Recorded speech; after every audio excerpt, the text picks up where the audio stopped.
Alright everyone, welcome back to Joe Man's Land, and yes, you're seeing me through a brand new 14mm lens, but that's not what you're here to talk about. You're here to talk about the Canon FD 35-70 f4 lens.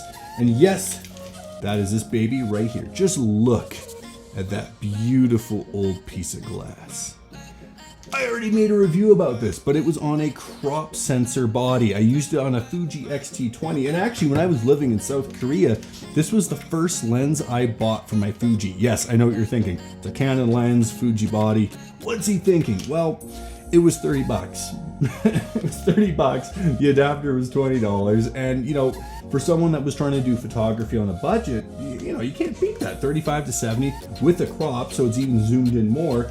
As well, it was great for street photography. If you're walking around trying to get pictures of people, it can be kind of stressful sometimes because people don't want to have their pictures taken, and that's totally fair. Well, if you have a little lens like this on a tiny camera body, you're not going to get in that many people's way, and you're going to be able to get better shots without causing a scene or causing any problems. This Canon lens was released in 1979, and it's got 6 elements, maximum f4 aperture with a minimum f22, which if you guys have seen any of my previous videos is pretty standard for a lot of old SLR lenses. And that's just it. It was meant for full frame, and I never got a chance to use it on a full frame digital camera until I bought my Nikon Z6. The only other full frame experience I had was on my film camera, and this is an excellent camera. This is the Canon FD. Give you guys a look at that. But putting these two together, ooh, you heard that click. It is just beautiful. Look at that. Pew, pew, pew. It's a sexy lens. To go out and do some street photography, let's roll those clips. But wait, distraction. I went to a weird festival thing that my friend was throwing, and I got to film and do some stuff at that. We're gonna start with that as an intro. Let's go. Boom.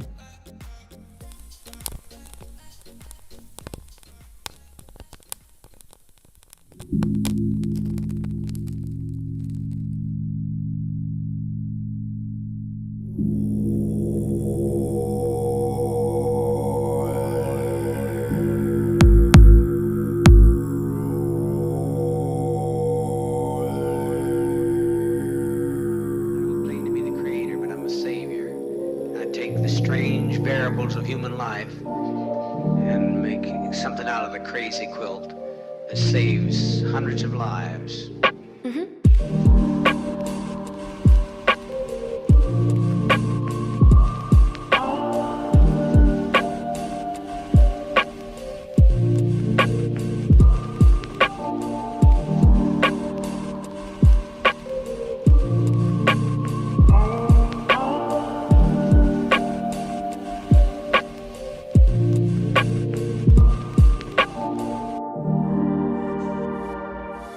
Oh, that was so much fun, but of course that's got nothing to do with the real reason you're here, which is this SLR lens.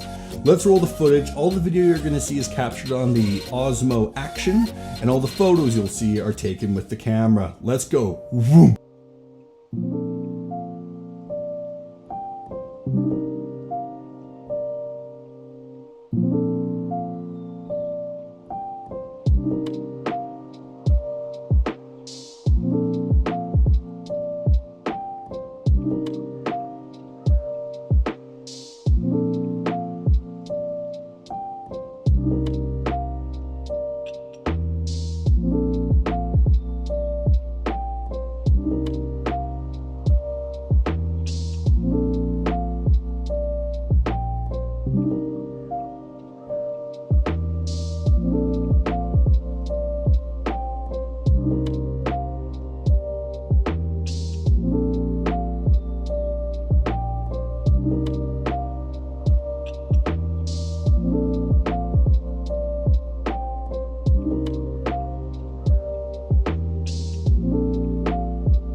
Alright, back in the studio. I hope you guys enjoyed it. If you're just getting started into conversion lenses or you've got a beginner SLR body, this lens is amazing. You can get great shots with it. You don't have to do a ton of editing.